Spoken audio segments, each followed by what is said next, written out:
नमस्कार दोस्तों, एक बार पुनः स्वागत है आपका हमारे channel political science between the lines में। मैं प्रयुक्त जोशी एक बार पुनः आपका स्वागत करता हूं। दोस्तों, हमने पिछले वीडियो में आपको ये बताया था कि हमें राजनीति शास्त्र को कैसे पढ़ना चाहिए, और मैंने आपको ये बताया था कि राजनीति शास्त्र के तीन प्रमुख भाग हैं: दर्शन या चिंतन, दूसरा सिद्धांत, और तीसरा राजनीति की गत्यात्मकता। और हमने यह बात खत्म की थी कि हमें अपने अध्ययन का आरंभ दर्शन या चिंतन के साथ करना चाहिए। आज इस वीडियो में हम ये समझने का प्रयास करेंगे कि हम राजनीतिक दर्शन या चिंतन को कैसे पढ़ें। मैं आपको एक फार्मूला देना चाहूंगा कि हम राजनीतिक दर्शन या चिंतन को पढ़ने के लिए एफएसएल टेक्निक को अपनाएं। एफएसएल का मतलब है एफ फॉर फैक्ट्स। जब हम दर्शन या चिंतन को पढ़ते हैं, पॉलिटिकल फिलोसफी को पढ़ते हैं, और पॉलिटिकल फिलोसफी के अंतर्गत जब हम किसी विचारक को पढ़ते हैं तो उसमें हमें तीन चीजों पर ध्यान देना होता है: एफ, एस और एल, एफएसएच। जैसे हम फोरेंसिक साइंस लेबोरेटरी से हम इसको जोड़ सकते हैं। यहाँ एफएसएल का मतलब है एफ यानी फैक्ट्स, एस यानी स्टेटमेंट्स, और एल यानी लॉजिक। यानी इन किसी भी दार्शनिक को पढ़ते हुए आपको इन तीन चीजों पर अपना ध्यान केंद्रित करना है: फैक्ट्स पर, स्टेटमेंट्स पर, और लॉजिक।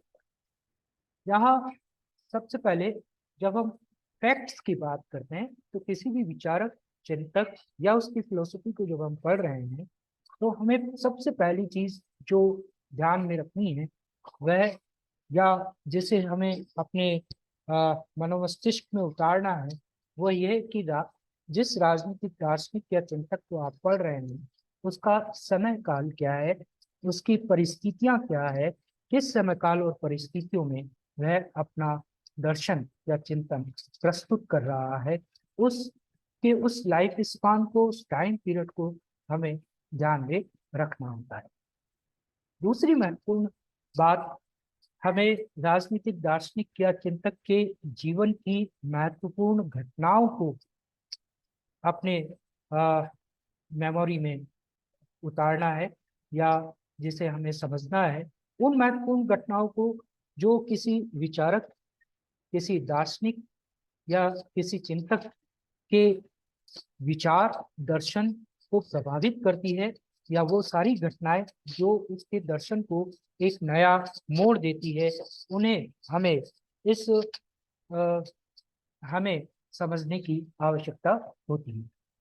तीसरा फैक्ट जो हमें किसी भी दार्शनिक को पढ़ते हुए ध्यान में रखना होता है वह है राजनीतिक दार्शनिक या चिंतक का रचना संसार, या उसने किन किन पुस्तकों की रचना की है, या अन्य क्या चीजें उसने रची है जिसके कारण से हम उस दार्शनिक या विचारक को जानते हैं।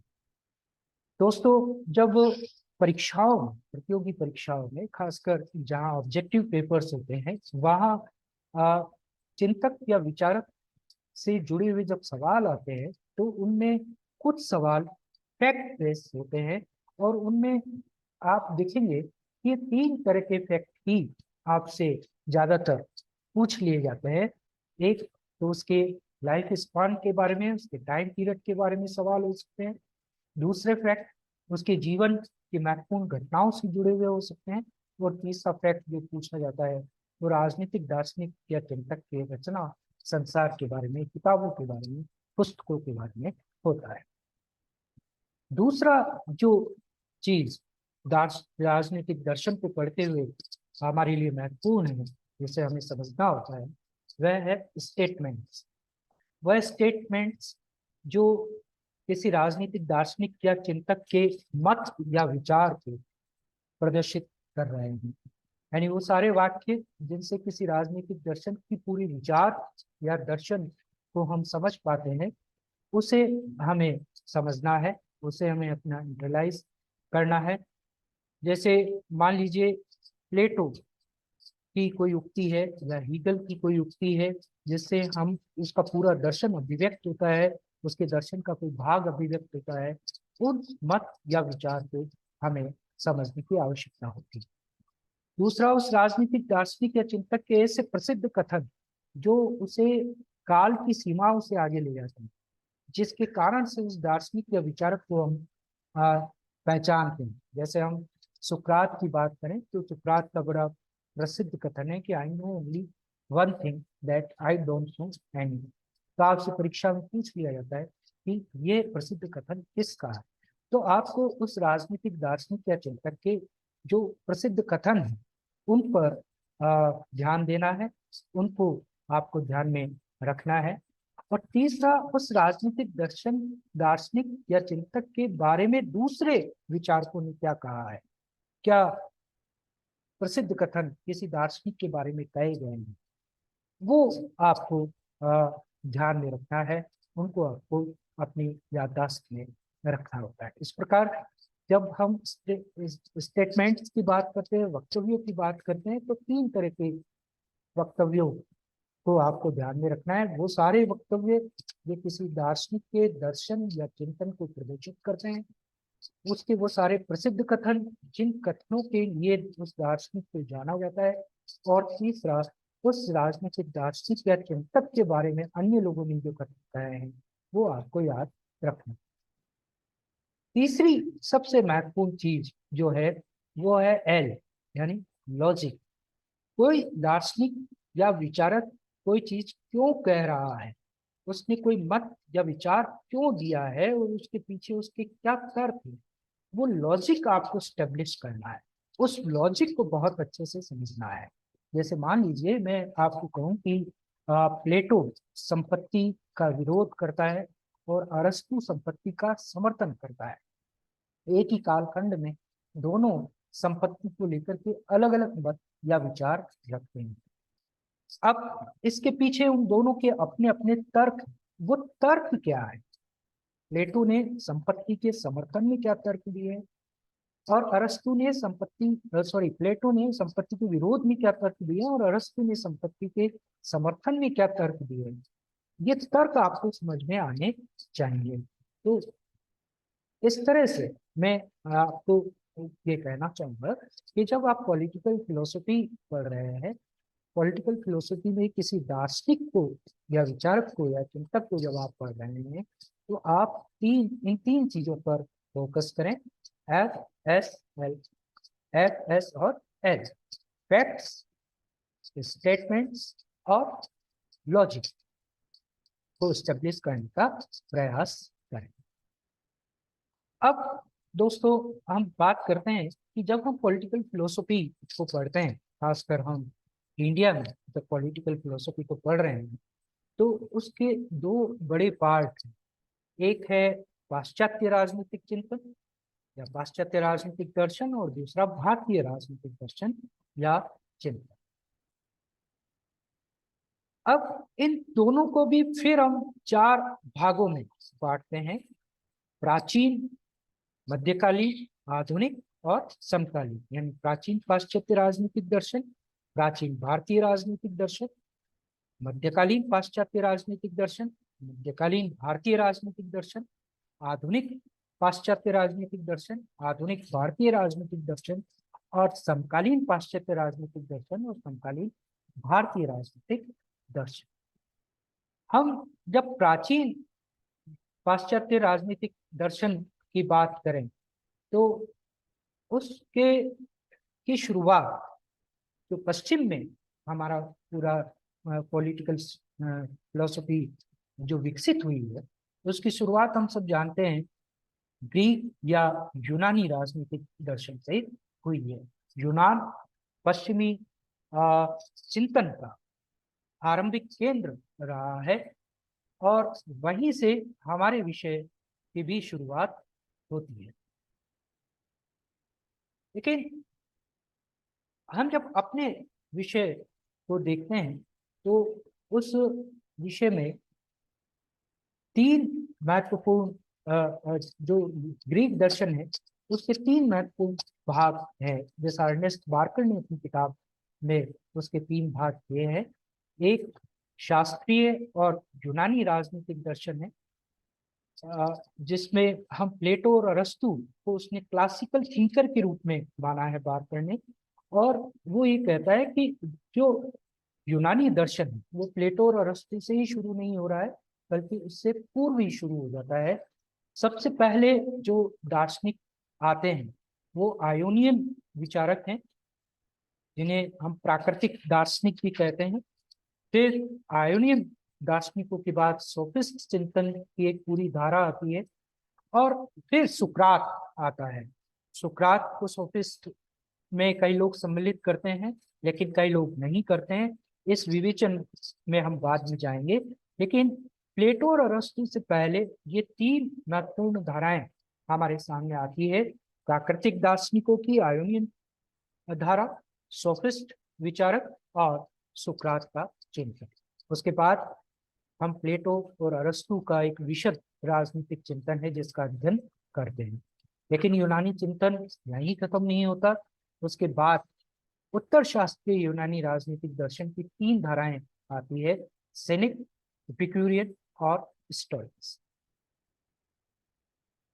जब हम पूर्व शास्त्रीय राजनीतिक दर्शन को देखें तो उसमें मित्रों सबसे पहले, जैसा मैंने कहा, आयोनियन चिंतन होता है। और इस आयोनियन चिंतन का जो पहला विचारक है वो थेलीस है। आप जब वेस्टर्न पॉलिटिकल फिलोसफी को पढ़ेंगे और वेस्टर्न फिलोसफी को पढ़ेंगे तो ये माना जाता है कि थेलीस जो है वो पहला दार्शनिक है, यानी दर्शन की शुरुआत थेलीस से पश्चिम में मानी जाती है। उसके बाद एनेक्जिमेंडर, एनेक्जिमेनीज, ये कुछ आरंभिक आयोनियन थिंकर्स है, एंटीस्थनीज वगैरह, ये यहाँ पर आते हैं।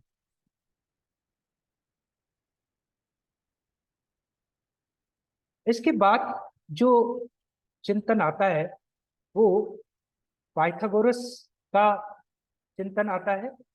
और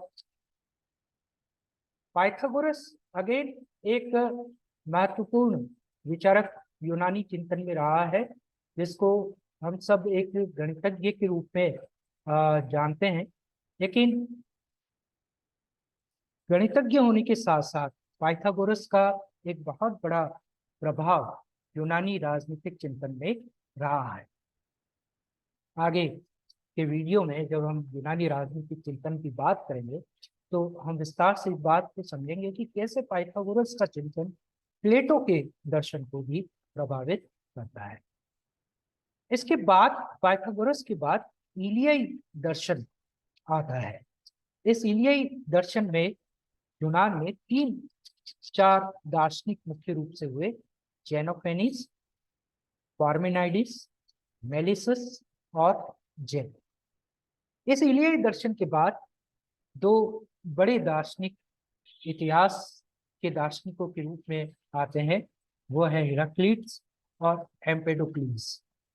उसके बाद एक दर्शन आता है जिसे अणुवादी दर्शन कहा जाता है, जिसका मुख्य विचारक डेमोक्रिटस है, या ल्यूसिपस और डेमोक्रिटस, ये दो मुख्य दार्शनिक हैं जो अणुवादी दर्शन देते हैं। फिर एक सोफिस्ट चिंतन की पूरी एक धारा हमारे सामने आती है, जिसमें प्रोटागोरस, जॉर्जियस, एंटिथोन, थ्रेसिमिकस, ब्लांका और भी बहुत सारे सोफिस्ट विचारक आते हैं। और उसके बाद सुकरात का चिंतन होता है। ये पूरा पूर्व शास्त्रीय यूनानी राजनीतिक दर्शन है। अब मित्रों, आप कहेंगे कि ये आपके सिलेबस का हिस्सा नहीं है। निसंदेह किसी भी सिलेबस को आप उठा के देखेंगे तो हमारे राजनीतिक दर्शन की शुरुआत प्लेटो से थी। लेकिन प्लेटो को आप तब तक नहीं समझ पाएंगे जब तक आप ये नहीं समझेंगे कि प्लेटो से पहले राजनीतिक चिंतन था या नहीं था, और था तो उस चिंतन का स्वरूप क्या था, वो धारा कैसे आगे बढ़ी है। तो विस्तार से हम आगे इस पे बात करेंगे, लेकिन आपको एक कहानी की तरह इस दर्शन को समझना जरूरी है। आप आयोनियन चिंतन, प्राकृतिक चिंतन, क्योंकि दर्शन यहीं से शुरू होता है। मूल प्रश्न तो यही था दार्शनिकों के सामने कि हम, मैं कौन हूँ, ये संसार क्या है, ये प्रकृति क्या है, प्रकृति में सब कुछ क्यों बदल रहा है, इन प्रश्नों के साथ दर्शन शुरू होता है। सीधे राजनीतिक वस्तुओं पर वो नहीं आता है, लेकिन ये चिंतन की धारा कैसे आगे बढ़ती है और कैसे समाज और व्यक्ति से जुड़े हुए और राजनीति और राज्य से जुड़े हुए प्रश्नों पर चिंतन शुरू होता है, उसको समझने के लिए आयोनियन चिंतन को, पाइथागोरस को, एलियाई दर्शन को, हेराक्लिट्स, एम्पेडोक्लिस, अणुवादी दर्शन, सोफिस्ट चिंतन, सुकरात के चिंतन, इन सबको समझना जरूरी हो जाता है। भले ही हम इसको बहुत डिटेल में नहीं पढ़ें, लेकिन संक्षेप में इस पूरी कहानी को, इस विचार यात्रा को हमें समझना जरूरी है। इसके बाद शास्त्रीय यूनानी राजनीतिक दर्शन आता है, जिसमें मैंने कहा प्लेटो और अरस्तु का एक विशद विचार है, चिंतन है, जिस पर हमारा विषय टिका हुआ है। तो इसलिए ये एक बड़े महत्वपूर्ण क्लासिकल थिंकर हैं जिनको हमें समझना होता है। फिर हम अरस्तु के बाद का जो यूनानी राजनीतिक चिंतन है उसको समझने का प्रयास करते हैं, जिसमें हम उत्तर शास्त्रीय यूनानी राजनीतिक दर्शन कह सकते हैं। इसमें सबसे पहली धारा आती है सिनिक चिंतन, जिसका मुख्य विचारक था एंटिस्थेनिस। फिर आता है सिरेनाइक चिंतन, जिसका मुख्य विचारक है एरिस्टिपस। फिर मेगारी फिलोसफी एक आती है, जिसका मुख्य विचारक था यूक्लिड। उसके बाद स्टोइक्स आते हैं, स्टोइक्स फिलोसफी आती है, इसका मुख्य प्रतिनिधि विचारक है जैनो। और फिर इपिक्यूरियन फिलोसफी आती है, जिसका मुख्य विचारक था सिमोस। और उसके बाद एक और दर्शन की धारा यूनान में जन्म लेती है, जिसे संदेहवाद कहा जाता है। और इस संदेहवाद के तीन विचारक है, पायरो, एनिसिडिमस और सिम्प्लाशियस। ये पूरी दर्शन की एक धारा यूनान के अंदर रही है। तो यूनानी दर्शन में केवल प्लेटो और अरस्तु ही नहीं है, उससे पूर्व भी एक चिंतन की धारा रही है और उसके बाद भी चिंतन की धारा रही है, जिसे हम पढ़ेंगे तो कंटिन्यूटी में हम पॉलिटिकल फिलोसफी को समझ पाए।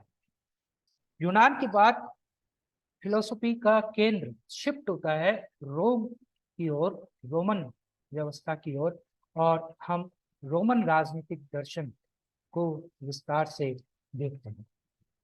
रोमन राजनीतिक दर्शन को जब हम पढ़ते हैं, जिनका मुख्य जोर कानून व्यवस्था को लेकर या कानूनों के से संबंधित विचारों को लेकर के रहा, उसमें एक सबसे मुख्य विचारक तो सिसरो है, जिसे हम पढ़ने और समझने का प्रयास करेंगे।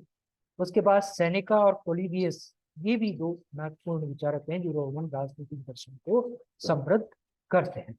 इसके बाद गेयस एक और विचारक है जिसने रोमन राजनीतिक दर्शन में अपना महत्वपूर्ण योगदान दिया है। इसी तरह अल्पियन भी एक विचारक है जो रोमन राजनीतिक दर्शन में महत्वपूर्ण भूमिका निभाता है। इसके बाद मध्यकाल आता है। उस मध्यकाल में राजनीतिक दर्शन कैसे विकसित हुआ, उसकी अगर हम बात करें तो प्रारंभिक मध्यकाल, जो पेट्रिस्टिक युग कहा जाता है जिसे, वो 450 ईस्वी, मतलब ईस्वी से शुरुआत जहाँ से मानते हैं वहां से लेकर के 450 ईस्वी तक प्रारंभिक मध्यकाल माना जाता है। इसके मुख्य दो प्रतिनिधि विचारक हैं, सेंट एम्ब्रोस और सेंट ऑगस्टाइन। सेंट ऑगस्टाइन कई जगह सिलेबस का हिस्सा होता है, जिसे हम पढ़ते हैं। उसके बाद अंधकार युग आता है, जिसको स्कोलास्टिक युग कहा जाता है। 450 ईसा से लेकर के 850 ईस्वी तक रहा है। उसके बाद पोपशाही और सामंतवाद का युग है जिसे संक्रमण काल भी माना जाता है। 850 ईस्वी से 1050 ईस्वी तक ये युग रहा। उसके बाद एक पूरा यूरोप में, पश्चिम में एक बड़ा संघर्ष धर्म सत्ता और राज सत्ता के बीच होता है। इसलिए 1050 ईस्वी से लेकर के 1375 ईस्वी तक हम इस धर्म सत्ता और राज सत्ता के मध्य एक लंबा संघर्ष का युग देखते हैं। और इस संघर्ष में चर्च की जो सत्ता है और राजा की जो सत्ता है, उसके बीच के संघर्ष में एक बड़ी समृद्ध पॉलिटिकल फिलोसफी डेवलप हुई, जिसने बाद में आधुनिक युग में धर्म की और राज्य की भूमिका के संबंधों को विकसित करने में योगदान दिया। इस पूरी पॉलिटिकल फिलोसफी में बड़ा महत्वपूर्ण नाम सेंट थॉमस एक्विनास का आता है। एक्विनास के अलावा दांते एलिगरी, मार्सिलियो ऑफ पैडुआ, विलियम के ओकम, ये वो दार्शनिक हैं जो इस पूरी डिबेट में अपनी अपना पार्टिसिपेशन दर्ज कराते हैं। उनको हमें समझना, उनके तर्कों को हमें समझना जरूरी है। उसके बाद उत्तर मध्य युग, जिसे हम कंसिलियर मूवमेंट, मूवमेंट हो गया है, मूवमेंट है, कंसिलियर मूवमेंट हुआ 1375 ईस्वी से 1425 ईस्वी तक, उसे हमें समझना होता है। फिर मित्रों, हम मध्य युग से निकलकर आधुनिक युग की गहरी पर आते हैं। आधुनिक युग की शुरुआत पुनर्जागरण और सुधारवाद के आंदोलन के साथ होती है, और इस कालखंड के राजनीतिक दर्शन को अगर हम समझने का प्रयास करें तो पुनर्जागरण काल का प्रतिनिधि विचारक मैकियावेली है, जैसे जो बड़ा महत्वपूर्ण विचारक है, जिससे हम मान सकते हैं कि आधुनिक युग की ओर हम प्रवेश कर रहे हैं। उसके बाद एक पूरा रिफॉर्म मूवमेंट यूरोप में, हम सब जानते हैं, धर्म को लेकर के और दूसरे सामाजिक इश्यूज को लेकर के, सोशल इश्यूज को लेकर के एक पूरा रिफॉर्म मूवमेंट पश्चिम के अंदर हुआ, और उसने एक नई सोशल पॉलिटिकल फिलोसफी को जन्म दिया। और इस युग के बड़े महत्वपूर्ण विचारक हैं मार्टिन लूथर, अल्रिच ज्विंगली और जॉन कॉल्विन। इनके दर्शन को हम संक्षेप में समझने का प्रयास करते हैं। उसके बाद आधुनिक वो तत्व जो आधुनिक युग को डिफाइन करता है अलग से, आधुनिक युग को जो पूर्व का युग है, मध्यकाल है, उससे अलग करता है, वो राजनीतिक तत्व है समप्रभुता। तो आधुनिक युग के राजनीतिक दर्शन के इस महत्वपूर्ण तत्व के बारे में विचार या दर्शन जिन लोगों ने दिया, उन्हें हम सब जानते हैं, सबसे महत्वपूर्ण नाम है जीन बोधा का और फिर ग्रोशियस का। तो हम जीन बोधा और ग्रोशियस को समझने का प्रयास करते हैं। फिर हम जब आगे बढ़ते हैं तो आधुनिक युग के सबसे समृद्ध राजनीतिक दर्शन हमारे सामने आता है, वह है उदारवाद का दर्शन, उदारवादी राजनीतिक दर्शन। इस उदारवादी राजनीतिक दर्शन की दो मुख्य धाराएं हैं, जिसे हम नकारात्मक उदारवाद और सकारात्मक उदारवाद की राजनीतिक दर्शन कहते हैं। जो नकारात्मक उदारवाद है उसको आरंभिक उदारवाद भी कहा जाता है, शास्त्रीय उदारवाद भी कहा जाता है, इसको व्यक्तिवादी राजनीतिक दर्शन भी कहा जाता है। अब ये सब क्यों है, इसकी बात हम आगे इससे संबंधित जब एक अलग से वीडियो डालेंगे तो उसमें हम बात करेंगे। लेकिन यहाँ हमारे लिए समझने की बात ये है कि ये आरंभिक उदारवाद या शास्त्रीय उदारवाद के दो महत्वपूर्ण प्रतिनिधि विचारक है, थॉमस हॉब्स और जॉन लोक। इसके बाद जो सकारात्मक उदारवाद है उसका आरंभ जीन जैक्स रूसो के साथ होता है। जीन जैक्स रूसो के बाद मॉन्टेस्क्यू आते हैं, जो संविधानवाद की बात करते हैं, संविधान आधारित राजनीतिक व्यवस्थाओं की बात करते हैं। और उसके बाद एक धारा आती है जिसे उपयोगितावाद कहा गया, और इसी उपयोगितावाद से आगे चलकर कल्याणकारी राज्य की अवधारणा भी डेवलप हुई। इस उपयोगितावाद का विचार डेविड ह्यूम के साथ शुरू होता है। उसके बाद जेम्स मिल, जर्मी बेंथम, जॉन स्टुअर्ट मिल आदि विचारक इसमें जुड़ते हैं। उसके बाद नैतिकतावादी या उदारवाद भी दार्शनिक हमारे बीच में आते हैं, जिसमें कांट, ग्रीन, बोसांके, इन सबको सम्मिलित किया जा सकता है। मित्रों, इसके बाद आदर्शवाद आता है, राजनीतिक दर्शन आता है, आइडियलिज्म हाँ को लेकर की जो एक पूरी पॉलिटिकल फिलोसफी रखी गई, जिसे हम आइडियलिस्ट पॉलिटिकल फिलोसफी कहते हैं, वो हमारे बीच में आती है। और इसके दो बड़े महत्वपूर्ण विचारक है, इमैनुअल कांट और GW.F. हीगल। खासकर जो उदारवादी युग में जो नैतिकतावादी दार्शनिक है, वो नैतिकतावादी दार्शनिक मूलतः उदारवाद और आदर्शवाद के संक्रमण के दो विचारक हैं, और वो दोनों में ही सम्मिलित किए जा सकते हैं। उनकी कई बातें आदर्शवाद से जुड़ी हुई है और कई बात व्यक्तिगत स्वतंत्रता से जुड़ी होने के कारण से वो नैतिकतावादी उदारवादी भी कहे जाते हैं। तो इसमें इमैनुअल कांट का नाम बड़ा महत्वपूर्ण है, और उसके बाद सबसे महत्वपूर्ण जो आधुनिक आदर्शवादी राजनीतिक दार्शनिक है वो G.W.F. हीगल। उसके बाद आता है समाजवादी राजनीतिक दर्शन। इस समाजवादी राजनीतिक दर्शन में सबसे पहले हम आरंभिक समाजवाद को पढ़ते हैं, जिसे काल्पनिक समाजवाद भी कहा जाता है, और जिसके एक रूप के रूप में अराजकतावाद की विचारधारा भी हमारे सामने आती है। इस धारा में हम जिन विचारकों को पढ़ने का प्रयास करते हैं वो है Robert Owen, Saint Simon, Charles Fourier, Charles Sole और विलियम थॉमसन।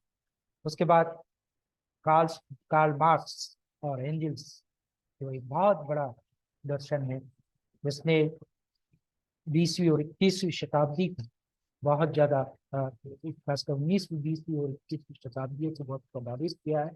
वो वैज्ञानिक समाजवाद का विचार हमारे सामने आता है।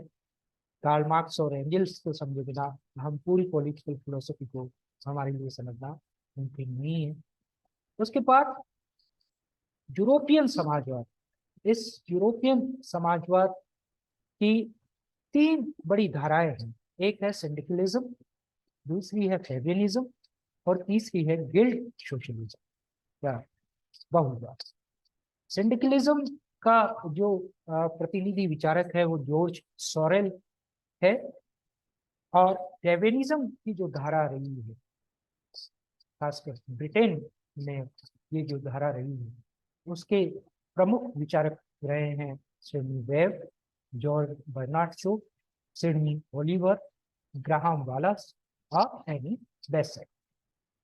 फिर गिल्ड सोशलिज्म, जिसका एक प्रमुख रूप बहुवाद है, उसके प्रमुख विचारक रहे हैरोल्ड लॉस्की, लिंडसे, फिगिस और जीबीएच कॉर।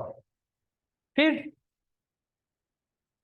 रूस में और दुनिया के दूसरे हिस्सों में एक धारा आई जिसे हमने संशोधित समाजवाद कहा, जिन्होंने मार्क्स और एंजल्स की धारा में आरंभिक संशोधन प्रस्तुत किए, और उसमें प्रमुख नाम ट्रॉट्स्की और पेंस्किन का आता है। फिर समाजवाद का, वैज्ञानिक समाजवाद का वो रूप जिसे हम कम्युनिज्म कहते हैं, जिसे हम साम्यवाद कहते हैं, उसका एक पूरा दर्शन हमारे बीच में, जो कार्ल मार्क्स के मूल साम्यवाद का जो विचार है उसमें बहुत बड़ी परिवर्तन करके हमारे सामने लाते हैं।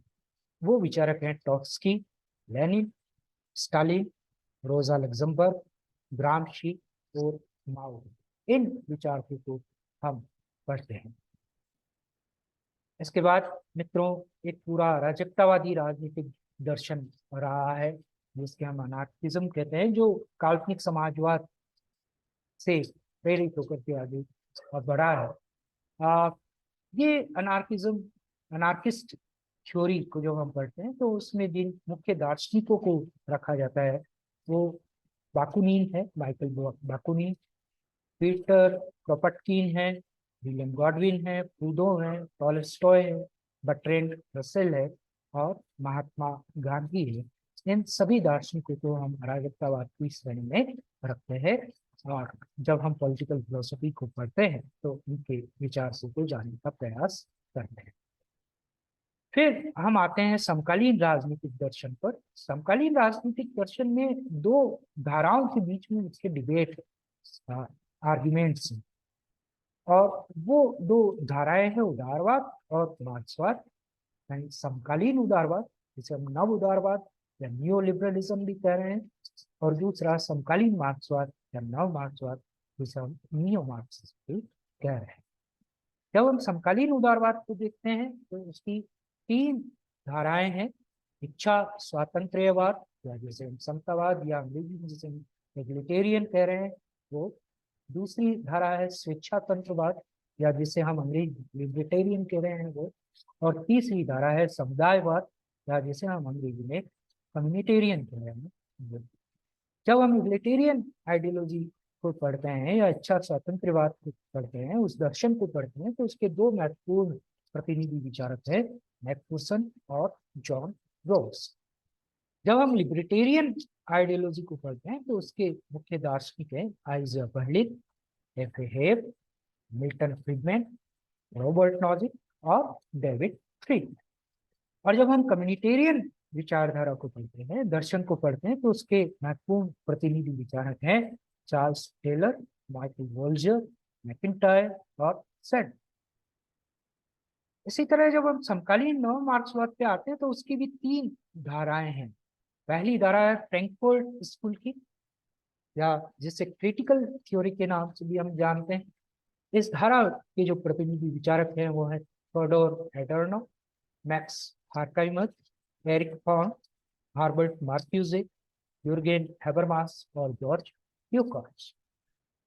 जब हम अस्तित्ववाद को पढ़ते हैं तो उसके दो बड़े महत्वपूर्ण उसका जो बड़ा प्रतिनिधि विचारक महत्वपूर्ण है वो है जॉन पॉल सार्त्र।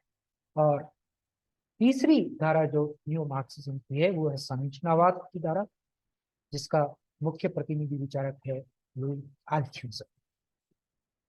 इस सबके अलावा भी समकालीन राजनीतिक दर्शन को अगर हम देखें तो उसकी कई अन्य धाराएं भी है, जिसमें एक सबसे महत्वपूर्ण धारा है मल्टीकल्चरलिज्म की। इस मल्टीकल्चरलिज्म के विचार को अगर हम समझना चाहें तो उसका महत्वपूर्ण विचारक है बिल किमलिका। बिल किमलिका के अलावा भीखू पारक वगैरह और दूसरे भारत में जब हम देखते हैं तो मीरा खंडों का वो मल्टीकल्चरलिज्म की धारा से जुड़ी है। फिर नव रूढ़िवाद की एक धारा है जो डेविड ह्यूम वगैरह की उस दर्शन को नए तरीके से समकालीन राजनीतिक दर्शन में लेकर आते हैं। और ये विचारक है हैना अरेंट और माइकल ऑक्सफोर्ड। उसके बाद फेमिनिज्म की एक पूरी धारा है, नारीवाद का जो पूरा पॉलिटिकल फिलोसफी है, फेमिनिज्म जो पूरी पॉलिटिकल फिलोसफी है वो हमें समझनी होती है। और उसके मुख्य प्रतिनिधि विचारक है मेरी वॉलस्टोनक्राफ्ट, सिमोन द ब्यूवर, शुलामित फायरस्टोन और टेट मिलर। और उसके बाद एनवायरमेंटलिज्म या पर्यावरणवाद का राजनीतिक दर्शन आता है, जिसका मुख्य प्रतिनिधि विचारक है ए.एफ. शूमाकर। तो इन सब के राजनीतिक दार्शनिकों को हम अगर संक्षेप में समझें या पढ़ें तो हमें दर्शन की बहुत समझ होने लगती है।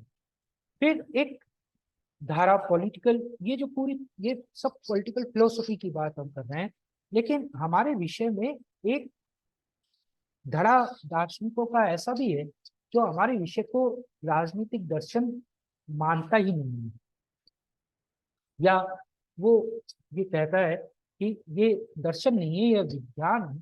और वो राजनीतिक दर्शन में जो तर्क या तर्क पर आधारित जो ज्ञान है, जो विवेक पर आधारित जो ज्ञान है, उसके प्रति विद्रोह घोषित करता है। तो एक पूरी धारा उन दार्शनिकों की है जो विवेक के प्रति विद्रोह करते हैं। और इसमें हम एमिल डर्किंग, ग्राहम वालस और हॉरेल्ड लॉसवेल के राजनीतिक दर्शन को पढ़ते हैं। और इसी दर्शन से व्यवहारवाद और उत्तर व्यवहारवाद का दर्शन, पॉलिटिकल फिलोसफी डेवलप होती है, जिसमें हम Arthur Bentley, Charles Merriam, David Easton, Gabriel Almond, Lucian Pye, Herbert Simon, Karl यूज आदि को पढ़ते हैं।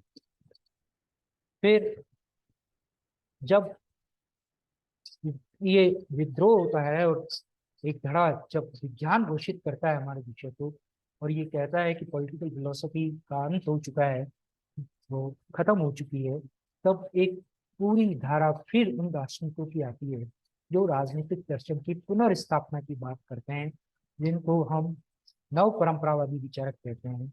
और उन दार्शनिकों में हम लियो स्ट्राउस, एरिक वोगलिन और माइकल ऑक्सफोर्ड और मल्फोर्ड की सिबली को पढ़ते हैं, जो पॉलिटिकल फिलोसफी को रीस्टेब्लिश करते हैं या रिवाइवल ऑफ पॉलिटिकल फिलोसफी जिसे हम कहते हैं, उसमें इन चारों का दर्शन सम्मिलित होता है।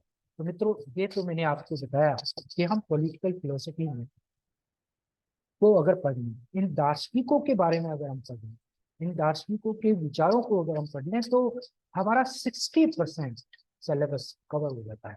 60, जो जिन जिन के नाम मैंने लिए उनके बारे में आप थोड़ा थोड़ा भी पढ़िए। जो जो मूल विचारक आपके सिलेबस में है वो तो आपको विस्तार से पढ़नी ही, लेकिन जिनके नाम मैंने लिए उनके बारे में थोड़ा थोड़ा भी अगर आप कहीं से पढ़ लें, तो आपका विषय 60% तैयार हो जाएगा। बहुत सारे सवालों के जवाब आपके मिलने लग जाए। लेकिन अब आपके सामने समस्या ये आएगी कि हम पढ़े कहाँ से, सोर्स क्या है। तीन, अब मैं उन किताबों के बारे में आपको बताना चाहूंगा जहाँ से आप पॉलिटिकल फिलोसफी को पढ़ सकते हैं।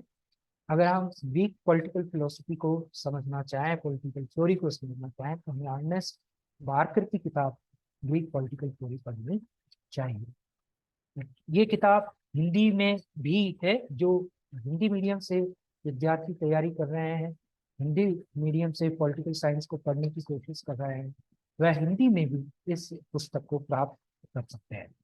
दूसरी किताब सेबाइन की है, हिस्ट्री ऑफ पॉलिटिकल थ्योरी, जिसके जरिए आप पूरे राजनीतिक दर्शन की यात्रा को समझ सकते हैं।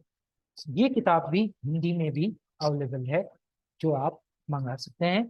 और तीसरी महत्वपूर्ण किताब जो मलफोर्ड की सिबली की है, जिसका अनुवाद प्रभुदत्त शर्मा सर ने किया है, राजस्थान हिंदी ग्रंथ अकादमी से प्रकाशित किताब है, राजनीतिक विचार और विचारधाराएं, जिसे हमें पढ़ना चाहिए।